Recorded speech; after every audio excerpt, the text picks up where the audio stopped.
In the United States, we have long defined the challenges children experience by examining their behavior.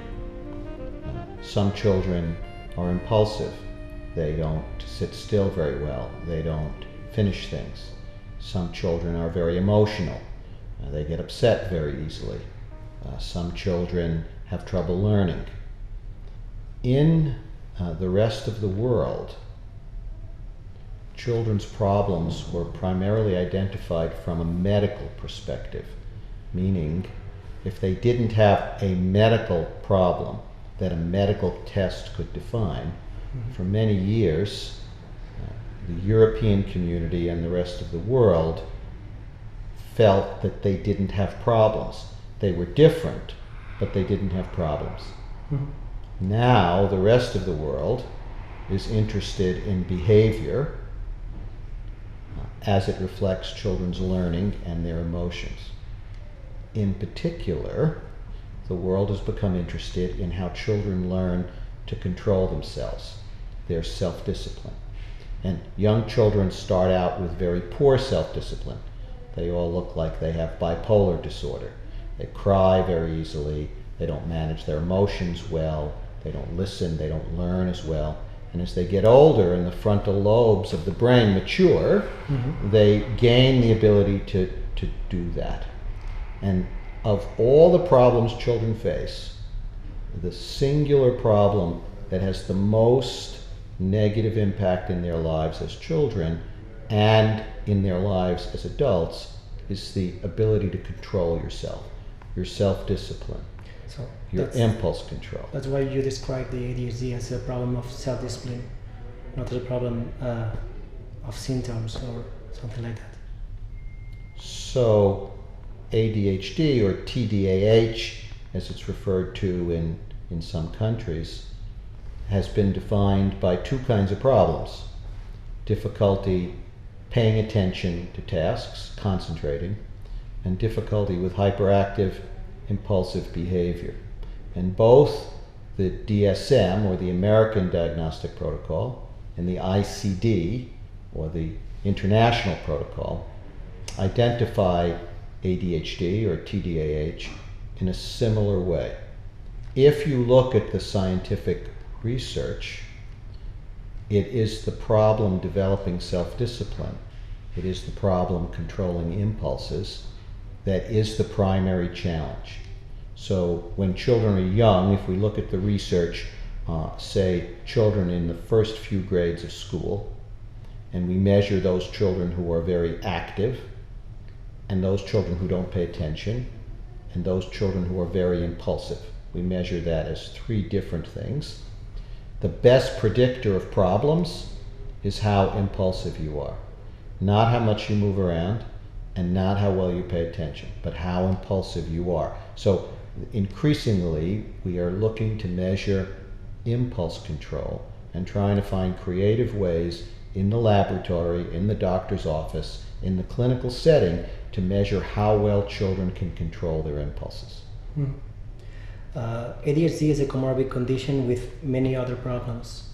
How does it affect to the diagnosis and the treatment?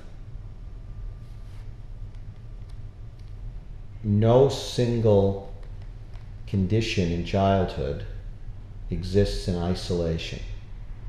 No single problem is identified only by a unique set of symptoms that may not present in other challenges. For example, people who are depressed have trouble concentrating. Children with autism have trouble regulating their emotions and their behavior. The term comorbidity refers to a situation in which a child or an individual meets the diagnostic criteria for more than one condition at a time. In the past, it was very rare to diagnose children with comorbid problems.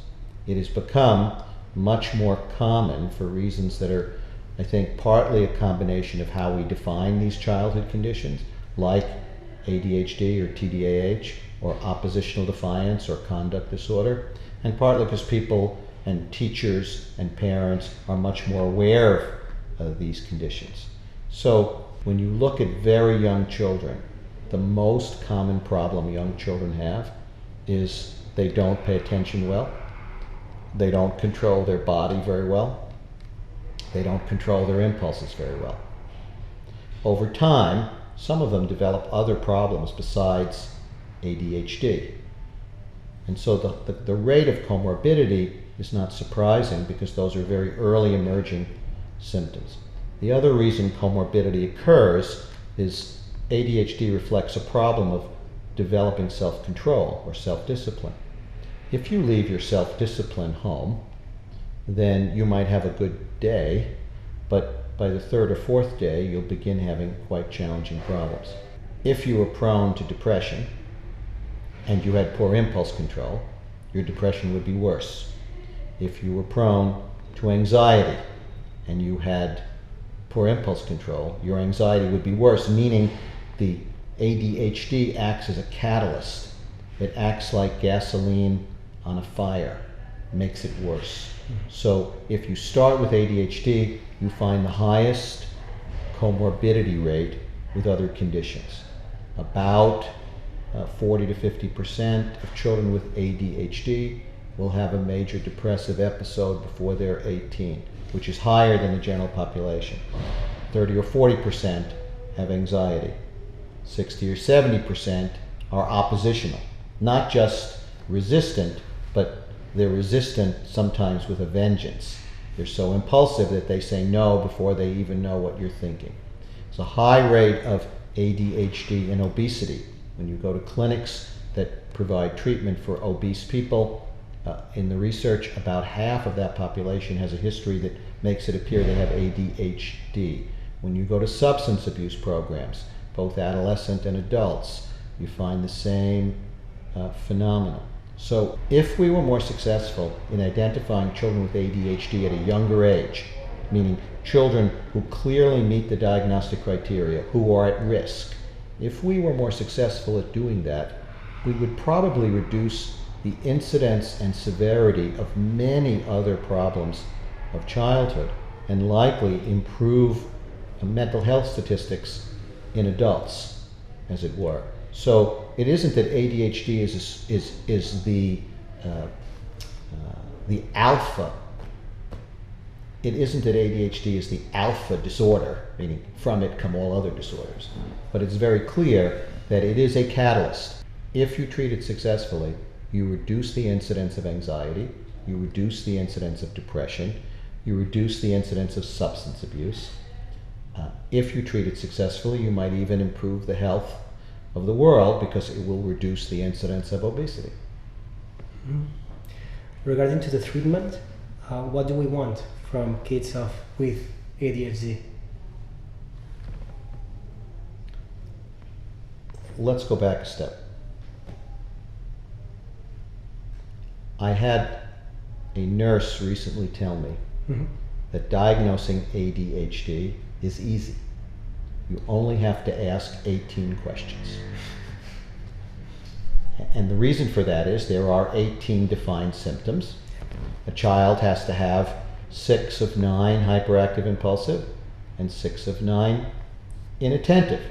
Keep in mind, they don't have to be the same. So you might have 2 children who share the diagnosis but only share half the symptoms. And we also know some symptoms are stronger predictors of future problems than other symptoms. So the first step is to make sure that we don't overdiagnose. There's very little risk of underdiagnosing. If a child's running around, not paying attention, not listening, there's very little probability that the doctor will proclaim he doesn't have ADHD. It is more likely the doctor will proclaim he has ADHD. If you go in a classroom, 1st or 2nd grade, and you ask teachers to tell you the children who don't sit still, don't pay attention, are impulsive, they nominate every child in the classroom with any problem. So problems sitting still and paying attention and controlling yourself are characteristic of any difficulty a child faces. So now the teacher has nominated maybe 25% of the children. If you stop there, then 1 out of 4 children has ADHD, which is silly because that would be the equivalent of any mental health problem. So asking about the symptoms of ADHD is a good place to start, but not a good place to finish. So now you have received a questionnaire from the teachers or a questionnaire from the parents, and it describes the child's behavior. And you've taken a history from the parents, because the best way to understand the child would be follow them around for a week, but no doctor can do that. So you talk to the parents who live with the child, and now you know the child has some of these symptoms. But because there's such a high comorbidity, the child probably has a lot of other symptoms as well. And you're trying to decide which of these symptoms is responsible for the other symptoms. Or maybe the 2 sets of symptoms are just separate. But more often than not, one set of symptoms contributes to or causes the other set. So if your assessment consists of a questionnaire from the parents and the teachers, and an interview with the parents, and even an interview with the child, talk to the child, the likelihood is that you will overdiagnose ADHD, significantly overdiagnose ADHD. So you have to do something more.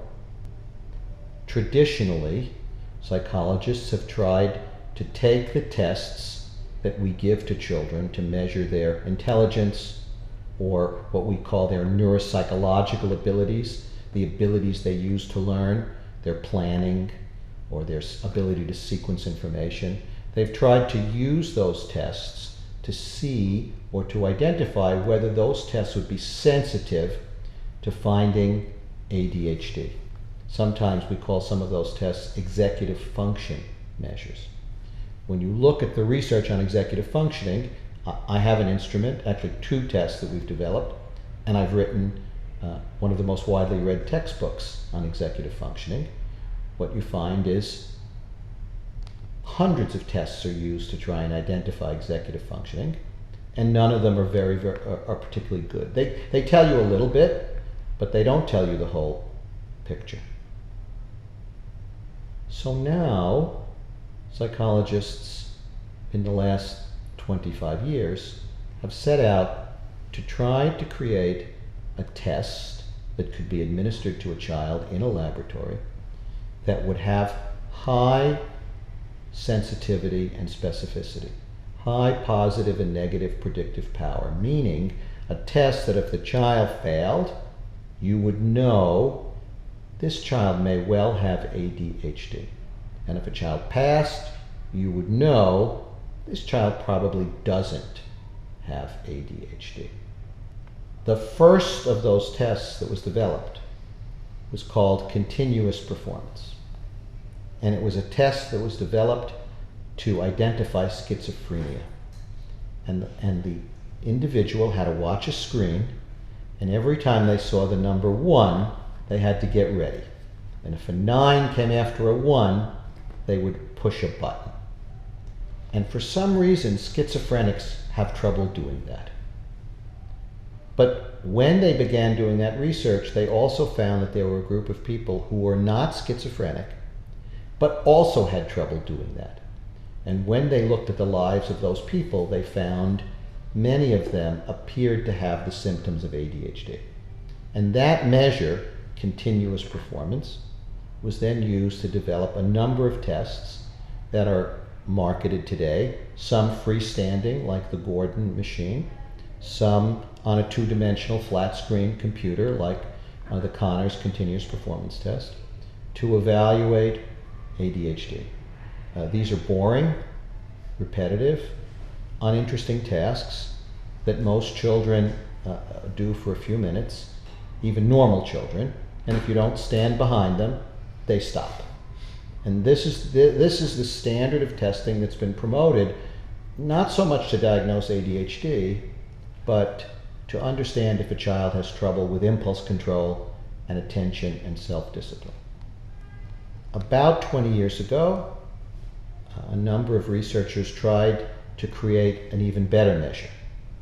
And they did it in two ways. They created a test that had a laser, a cold laser, and the child wore a vest. And the vest had targets. And they sat the child down in front of a screen, and they aimed the lasers, and when the child moved, the computer recorded their movement. And one of the things they found was that how much the child moved was a better indication of whether they had ADHD than how they did on the continuous performance test. So movement seemed to be even more important than performance on the test. And a number of researchers have tried to create instruments that combine both. In fact, one company sold an entire booth. It looked like a photo booth that you go at the fair. You go in and have your picture taken. And your child would sit inside, and it had lasers, and it could measure, it had a head tracker, and it could measure if their head was moving, and it was very expensive and very cumbersome, and still didn't do a better job of identifying ADHD than asking the 18 questions. Okay? And now, in the last 10 years, with the advent of faster technology, more efficient computers, we've been able to create a virtual classroom. We've been able to create an environment that looks like the real world, but isn't. And for whatever reasons, children like it. And they perform in it. And so now we have a new way of trying to assess not the diagnosis of ADHD, but the behaviors associated with it. And one of the biggest advantages, for example, for an instrument like Aula, is I can measure what the child's actually doing when they're looking at the teacher. No other instrument can measure that. No laser, no two-dimensional CPT, nothing else can measure that. I can measure how long it takes the child when they're distracted to come back to pay attention. I can measure where they look during the test.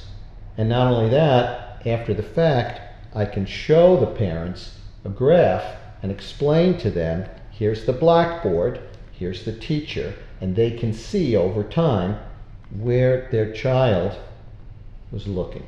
So for the first time, we have an instrument that measures not one or two or three kinds of behaviors that are associated with impairment in poor self-discipline, but a whole host of measures.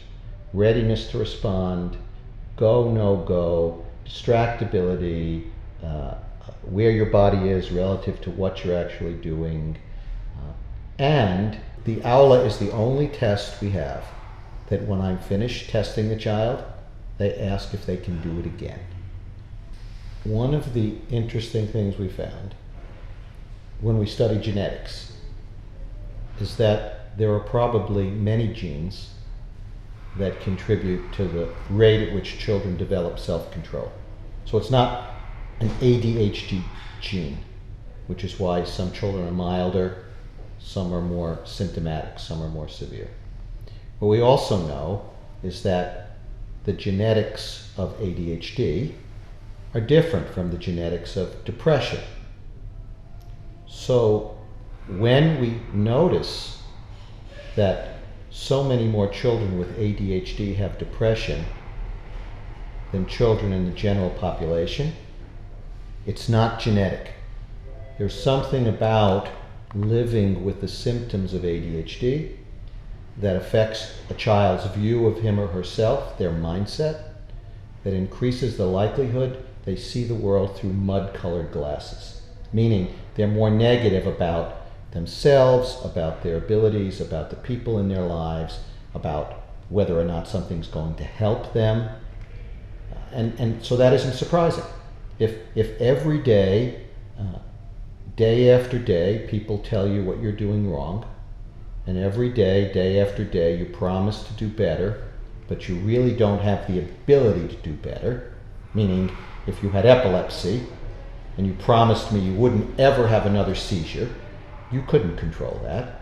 And every time you had a seizure, you'd feel badly because you promised me you wouldn't have another one. This is the same thing that happens to these children. They develop a negative mindset. Their perception is that whatever you put in front of them will be harder than they can do. Whatever you want from them will be more than they're capable of doing. And eventually, they cross their arms and they say, no.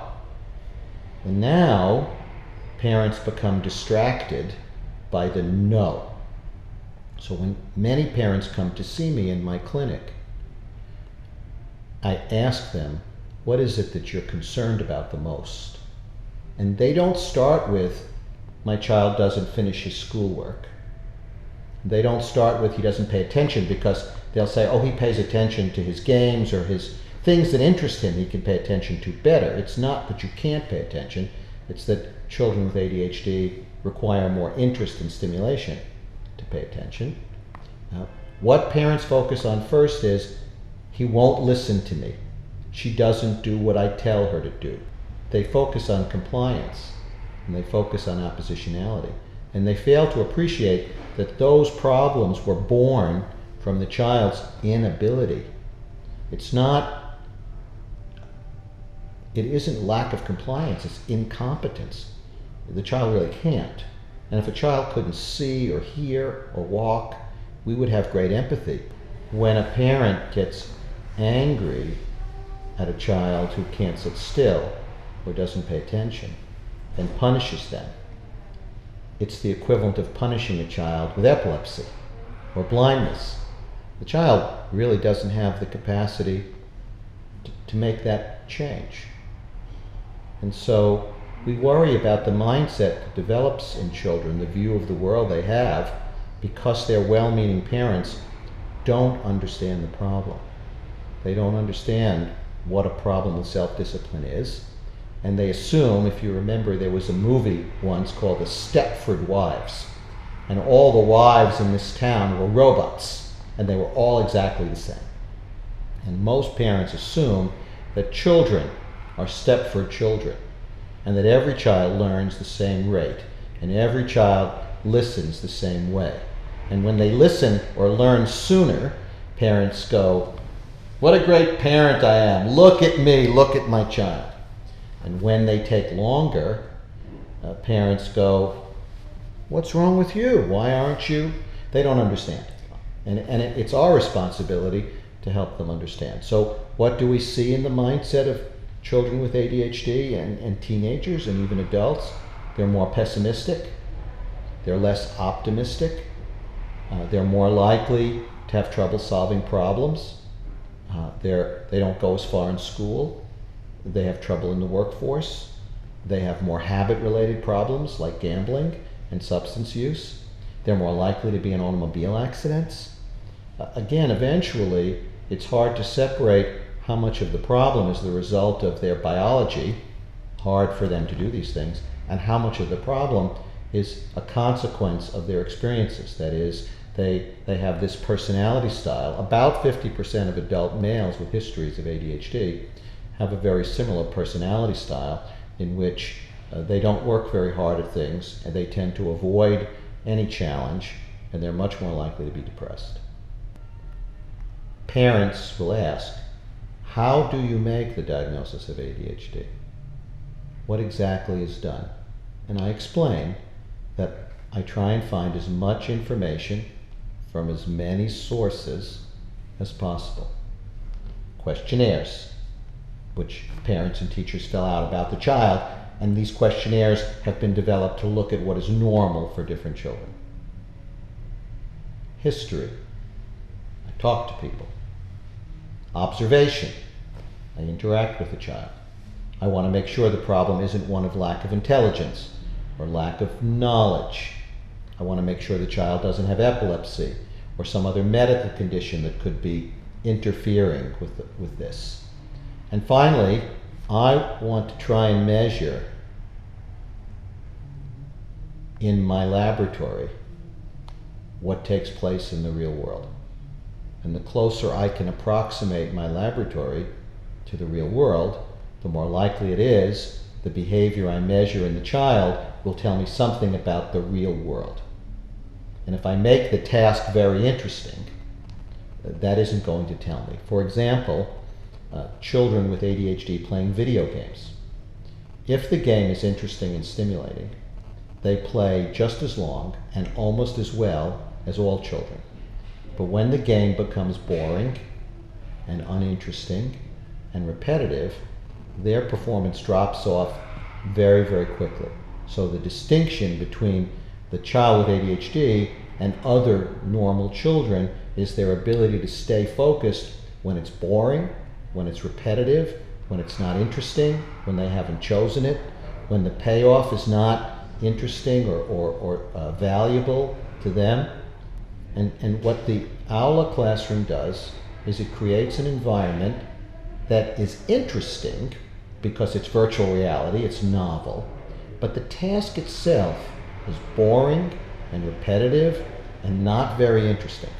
So it creates an environment in which children are more likely to stick to the task, but one that's also more likely to identify their differences because the task over time is so repetitive and their performance drops off. I take all that information and I consider a day in the life of this child. What strengths does the child have? Because when children grow up, no one asks them their worst subject or their most annoying behavior. Nobody cares. If you're going to get someplace, it's because you have strengths. What weaknesses do they have? I want to know. And then I try and make sense of it. The last thing I do is consider the diagnostic label. In medicine, diagnoses were used for 100 years to reduce risk. So I don't need a diagnosis to help you. I just have to define your problem. Then I have to look at what resources do I have available to help you. If I have only one thing to help you, I don't need anything else to do. I just do the one thing. But if I have three things, now I have to decide which of these three things would be better.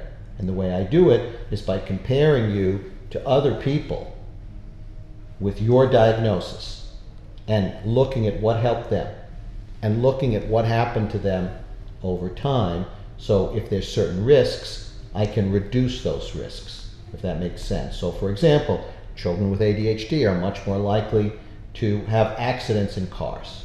So knowing that, if you have ADHD, then I'm going to give you extra driver training in the hopes of reducing the risk.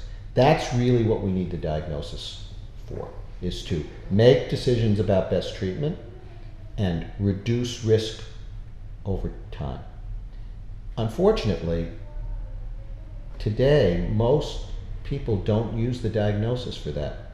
They use the diagnosis to determine eligibility. You have ADHD, you can be in this program. They use the diagnosis to determine compensation. You have ADHD in the United States, so the insurance company will pay for you to have treatment. We've really lost sight of the value of the diagnosis. One of the values of the Aula is I can look at the difference in the child's behavior when there's a distraction versus when there's no distraction. Now this is very interesting because I will see some children who perform fine when there are no distractions. But when the distractions come into play, either visual or auditory, their performance drops and they have a very difficult time getting back on task. So when you're driving, there are cues all around you. And a cue, not a line of people, but a cue meaning a signal, tells you when it's time to do certain things. The light is green, means go. Light is red, means stop. And we have extra cues for special occasions. If the light is green, but you hear a siren, fire engine, you don't go.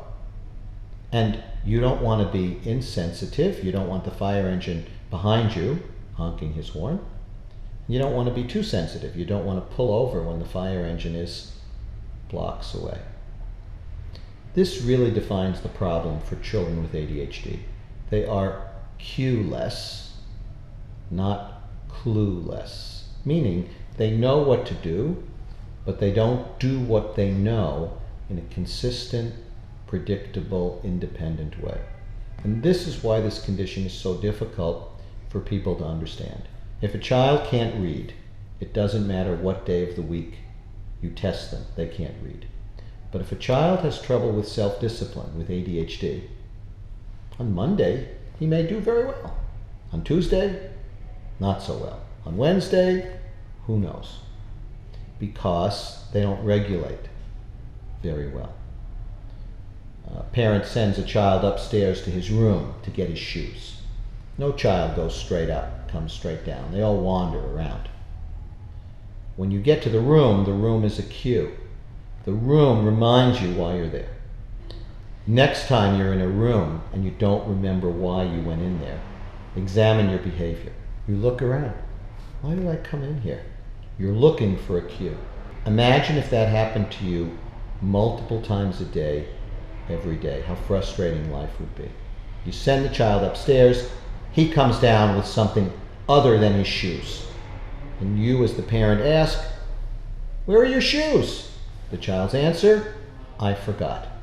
He didn't forget his shoes. He forgot his reason for going up there. Does that make sense? Yeah. If somebody up in his room said, "Why did you come up here?" he would have been able to answer, "Get my shoes." "Well, why aren't you getting them?" "I don't know. I'm doing this instead." Because whatever is most interesting is what these children will do. If you make the task interesting and the payoff valuable, you see a tremendous increase in their self-discipline. In fact, there are research studies in which children with ADHD will stay focused and complete tasks as well as normal children.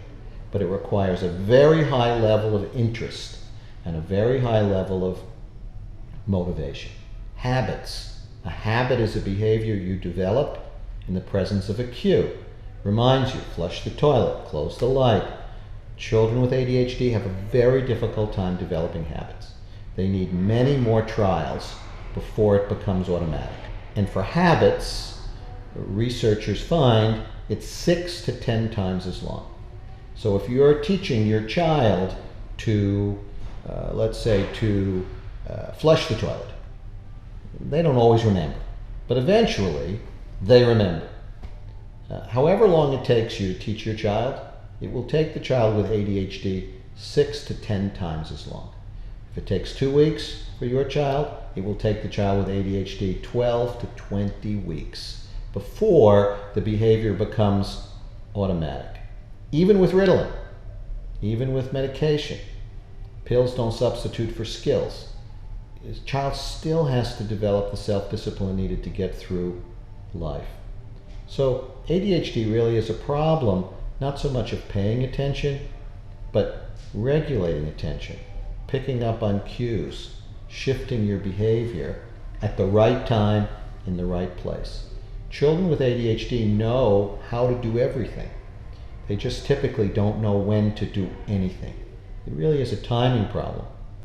What I explain to parents is what you're trying to help your child do is be more consistent, more predictable, and more independent in doing what they already know. And that's why punishments and rewards don't work as well. Because if I punish you for something you couldn't control, you don't stop it. And if I reward you for something that you really didn't have much control over, that was really a function of the environment around you, you won't repeat it, which is why we have so much trouble with just consequences for kids with ADHD. You have to teach strategy along with rewards and reinforcement. And for many children with ADHD, along with medication, all the medication does is it enables them to stay focused and to control their impulses. And the stimulant medication does that for everybody. I'm not suggesting we put it in the water. It's just that people who have more trouble have more need for the stimulant. We use it with brain injuries. We use it with people who are more severely depressed. I use it with children who have epilepsy that affects their attention. So stimulants are not just used to treat ADHD, they're used to treat problems of attention and impulse control and self-discipline regardless of what the problem is. A parent asked me, what kinds of tests do you give? And I asked the parent, help me understand why you want to know that. I started to explain tests of academics, tests of problem solving, and their answer was, well, you'll never really know my child, because unless it's very interesting, he doesn't pay attention very well, which means he's not going to work very hard. And how do you know that you're measuring what my child does in the real world? And that's a problem. I will joke with parents that if I want to understand their child, I should take them home for the weekend. And some parents offer me the child, take him home. And I have thought about creating a group home where we take kids for the weekend to see what they're really like. Typically, children with ADHD do well in novel situations, so when you take them home with you, for a day or 2 days, they do well till it's 20 days. Then they have more problems. The way we determine whether a test is telling us something about the real world is referred to as validity. Meaning, am I measuring something right now with you that tells me something accurate about how you function in the world? And what we know about continuous performance is it doesn't always do that. Particularly on the computerized continuous performance tests, if a child succeeds, they do okay, you really can't determine how they function in the world. It's only when they fail. So the test only helps you in one direction. In the research that's been done thus far on the Aula and other virtual reality measures, the test tells you both, meaning children who do well probably don't have ADHD, and children who struggle, if they work at the test, probably do have ADHD. So it is a better measure, it has better ecological validity. It's still not the real world, but until we're in the age of Star Trek and we have what they had, which was a holodeck that could imitate the real world, the virtual reality is probably the next best phenomena we have. If you look at the history of research on ADHD, or for any disorder, the earliest research is directed at defining the difference between people who have the condition and people who don't. And then trying to refine it, look at it in different ages, look at it in different ways. The last thing we look at in research is treatment or intervention, because it's the hardest to do. And the last group we look at are the youngest children, because they're the hardest to control. I think in the next 10 years, we're going to see a steady increase in research studies attempting to improve the outcome over time of children with ADHD, what people would refer to as treatment. Now that's a very broad area. So I am the editor-in-chief of the Journal of Attention Disorders. This journal is published 12 times a year. Every month, it's 100 pages. It's a scientific journal. In order to have articles published, they have to be reviewed by people to make sure they're accurate and reliable and scientifically sound. We publish about 100 research papers a year in that journal. We receive about 500 submitted. And increasingly what I find as I look at the papers that are submitted, more and more are looking at intervention. It's short-term intervention. No one is looking at intervention over 10 years. Everyone is looking at intervention over 6 weeks or 6 months.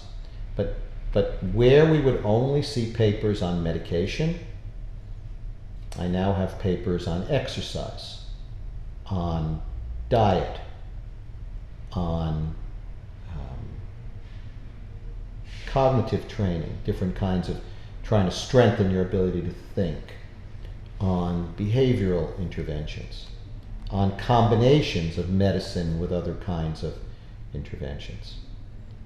People are increasingly aware of the societal cost that impulsive people have in their adult lives on our world. The economic costs and just the costs, the quality of people's life. So we are and will continue to see more and more research trying to reduce the adverse outcome. About a third of adults with childhood histories of ADHD have very significant problems in their adult life. About a third are okay, but they have some problems. And about a third do reasonably well. For some time it was popular to suggest that having ADHD was a key to success. And they looked at, because they only looked at the third doing well. But for everyone who owns an airline or owns a big company, there are 3 or 4 or 5 who really struggle.